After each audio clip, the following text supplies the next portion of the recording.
Hey, how's it going? Welcome back to Terrible Deck Tuesday, and this week we're going to be playing Gardevoir without Kirlia. Just kind of answering the question, would Gardevoir be good if the refinement Kirlia didn't exist? And I think it actually probably would be if we still had like Greninja and Forest and Rotom. I just kind of built this deck like a Charizard deck with the Arven, Pidgeot, Rotom, Forest engine. We're just trying to get out of Pidgeot, and then we can grab whatever we need, whether it be like Vessel or just energy or our attackers. Our main attacker is the Drifloon that does 30 for each damage counter on it, and Gardevoir accelerates energy from the discard pile and puts 2 damage counters on the Pokemon for each energy it attaches to it, so we can ramp up the damage really quick on Drifloon. We're playing Bravery Charm and Hero's Cape. We need Hero's Cape to like KO Charizards and Dragapults and stuff because Bravery Charm will only let us hit for 300. It's a pretty solid list, has a lot of broken cards, Fezandipiti, Greninja, Pidgeot, Screamtail, Gardevoir. Yeah, that's the list. Let's get into the games. Alright, so this game we're up against Hisuian Zoroark V-Star. Haven't played against this deck in a while. This is definitely always a deck that I wanted to be good. It's a kind of a cool card. It's got a cool V-Star ability. I don't know. I still have like a 4/4 line in real life. It's just never been good enough to play. There's so many other like insane decks in this format. But yeah, I just get out the Pidgey and a Drifloon because I'm not trying to get out a bunch of Ralts with this version of the deck because we're only evolving into a Gardevoir. And with this being a deck that has to attack to evolve, I figured they weren't going to knock out any of my guys. They do judge me, which kind of sucks because that hand was kind of insane. Could have gotten out like Pidgeot and a Gardevoir, but didn't really have energy or a way to discard it, so at least with this hand I can just Greninja away this energy and then see what to do from there.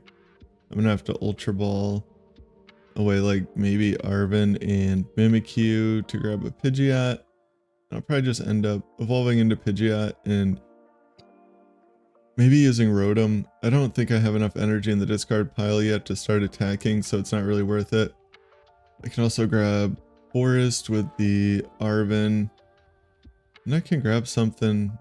Maybe I can just grab Candy with Arven and grab Gardevoir with Pidgeot, evolve, and then draw some cards. So there's really no point in attacking. I kind of want to leave this Alakazam in the active and buy another turn. I doubt that they're going to move it. I think this deck does usually play Jet energies. Maybe the Zoroark deck. So maybe they can get out of the active, but they don't have an energy on their guy, so if they jet it up, then they can only do the 30 attack, and it's not really a big deal. They're not going to be knocking out anything of importance, so I just draw with the Rotom. The only thing I really don't want to happen is for them to knock out my Rotom. I don't really know that it's super possible for them to like knock out my Gardevoir or my Pidgeot, but losing access to the Forest Seal Stone would kind of suck. They did have a Jet energy in hand, but they never got down one of the Doduos, and I think that's the single energy attacker in this deck, so kind of dodge that bullet. Can keep Greninja to keep discarding energy. Greninja is kind of like a crucial part to this deck, just getting energy in the discard pile. But what I can do here is Pidgeot for Vessel, and then Vessel away energy, Greninja away an energy, and then retreat the Greninja. And that'll be 5 energy, then I can boss up the Zoroark V-Star and knock it out with the Drifloon Hero's Cape combo. This deck is like probably functioning way smoother than it should for not having like Kirlia, which is a pretty crucial part to the deck, but it all ends up working out. And now, pretty much now in this matchup, I don't think we're in a position where we could lose. Unless they play a TM Devo and like Iono into Devo us, that would really suck. But with Pidgeot in play, it's just kind of inevitable. Like there's no way that we're going to whiff anything. Pidgeot's just way too strong. And the combination of like Pidgeot and Arven, grab anything with Pidgeot and then Arven for like the other card, like if we needed to Super Rod and get some more Pokemon out, we can just Pidgeot for one of the pieces, Arven for the other piece. I don't know, kind of in a solid spot, and the deck is definitely working better than I thought it would at this point. And we're just going to basically trade one prizers back and forth. Could also attack with Guardy at some point. I don't know, it's not like super necessary. So I can just get probably a Poffin, and I can Poffin out Drifloon. And I want to get another attacker though, like a Mimikyu to knock this out because it only has 70 HP. So I'm going to Pidgeot for Super Rod probably. And Super Rod back in the Drifloon I used last turn and another Mimikyu. So I want to save the Drifloons in case they put down another Zoroark. I want to have the option of a bigger attacker. So I'll just use the Mimikyu this turn while I can. Seems like a good choice. And I can always get Screamtail involved later. Thinking about Ultra Balling here just to thin out the deck a little bit. I don't know, I get rid of the Guardian, the Pidgey. I was kind of not sure if I wanted to do that because now I have no more Guardies in my deck. I don't think they're going to knock out my Guardie, but that is why I end up doing it. It just always feels kind of sketchy to get rid of the last like Gardevoir. Then I need Super Rod and Candy and a way to get back Gardevoir, and a way to get Gardevoir out of the deck and all that. But at this point it's not going to be knocked out, so I shouldn't even be worrying about that. I could probably just attack with Drifloon next turn and then attack with Guardy EX the turn after that, or Screamtail, it doesn't really matter. In a pretty unlosable spot here. This is just I think why the Zoroark deck has never really been good. It is just super straightforward. These decks are pretty easy to play around, especially with decks like this Gardevoir deck that can attack with one prizers. The main difference between this one and the regular Gardevoir deck though is that like we have multiple 2-prize liabilities in play. We can't just like pull them all out of play with a Turo. We got the Rotom, which is really easy to knock out, and then Pidgeot, which is easier to KO than Gardevoir.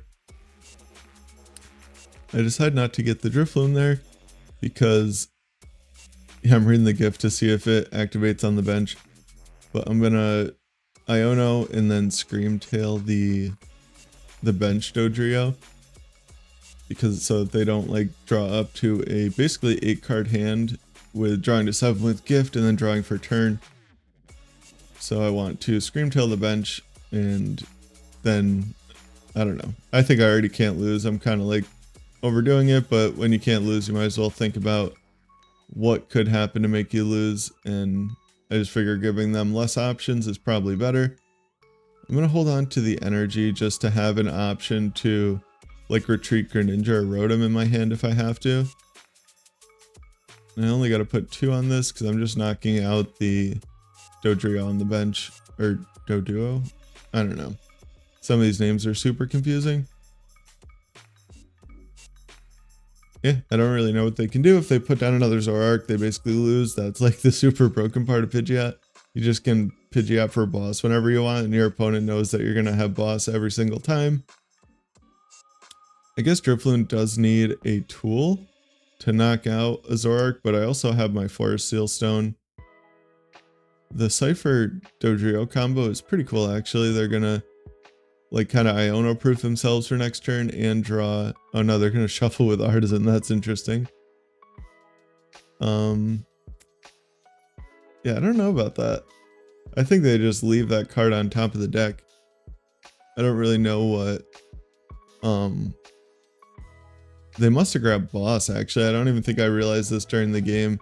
They probably grabbed Boss to knock out Rotom, but then realized that doesn't fix the prize trade anyway, because I'll still win on the next turn regardless. But yeah, the deck worked way better than I thought it would, and on to the next game. Alright, it looks like we are up against Charizard this game. If I remember correctly, this is an absolute cluster of a matchup, but Mimikyu can be pretty good in this matchup. I guess if they're playing the Dusknoir line, that can make it a little bit sketchier. And we have no TM Devo to punish them using another candy to get into Dusknoir, but I have a pretty good starting hand here. I can get like 2 Ralts. I go with Ralts Mimikyu. I don't know. I think 2 Ralts might have been good because there's definitely a decent chance that they could boss up my only Ralts and knock it out, which would be very unfortunate.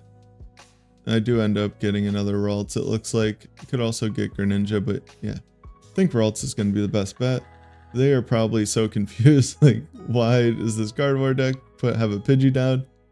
It's kind of funny. Oh, and they do play the Duskull, which is going to be like the best way for Charizard to get around Mimikyu now.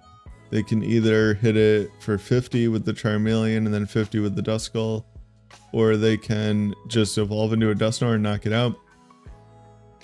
Dusknoir is like really good. I'm definitely trying to do more videos on that.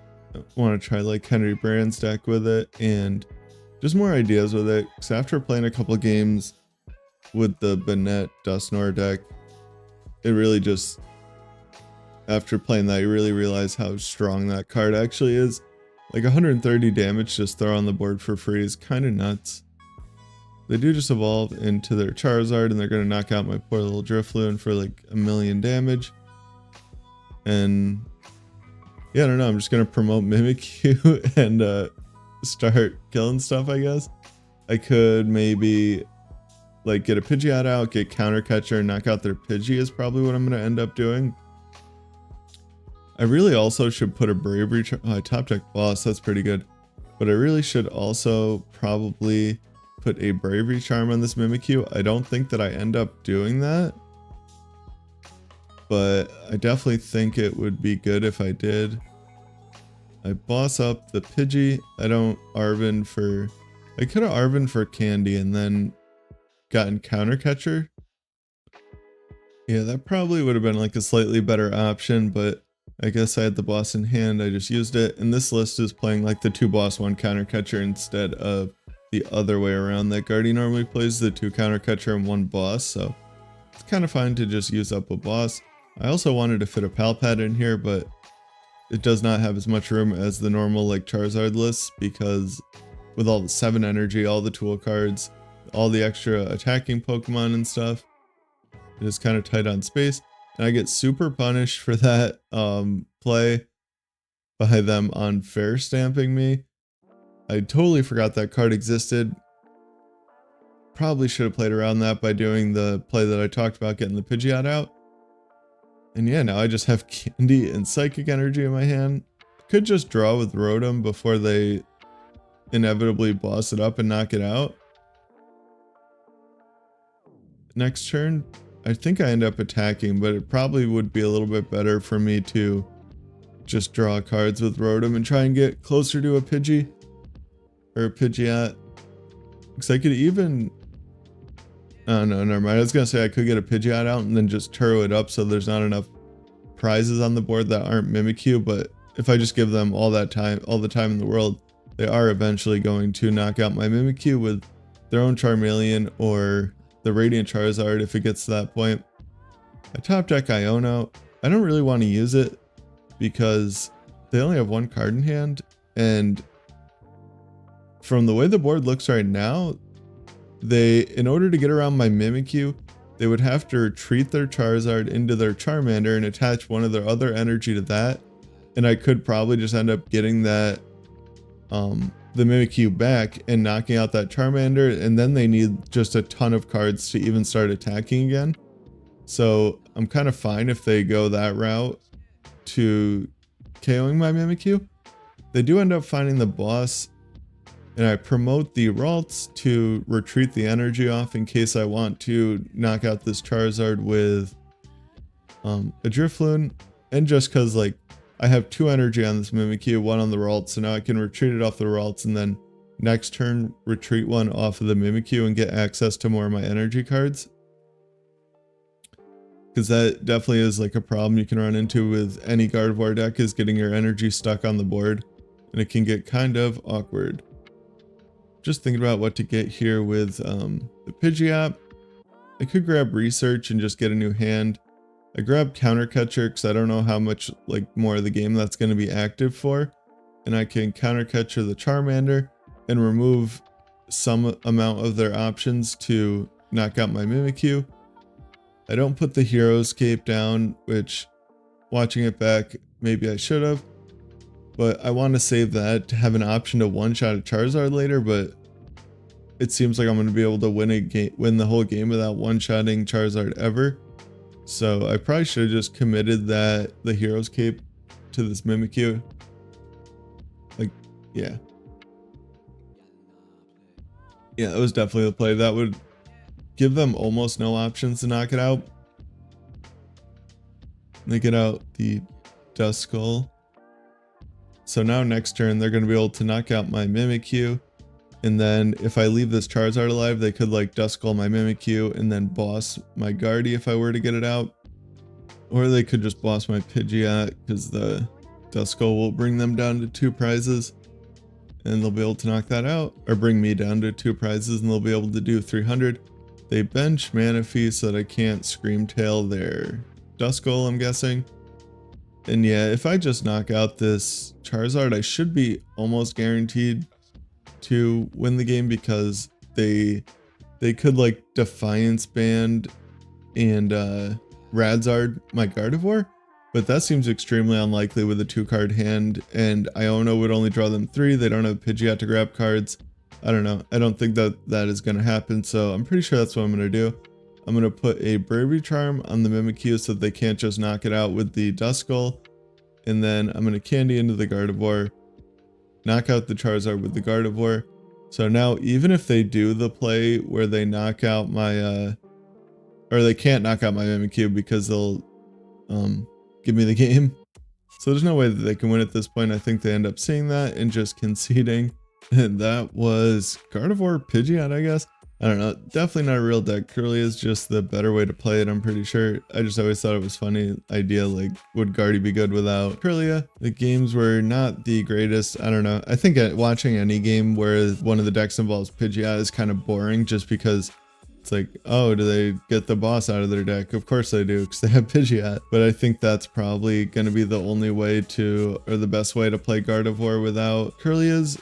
I don't know, I thought about doing like the Reverum where you discard an energy and then drop to 6 in your hand, but the deck doesn't really want to play a ton of energy because Drifloon really only takes like 5 energy at the most normally, so you don't really want to run like 12 or 13 energy, which is what you'd want to run to be able to use Reverum off like a late game Iono or something like that to have like at least decent odds of drawing an energy off it. Hope you all enjoyed. Like or dislike, comment, and subscribe, and have a good one.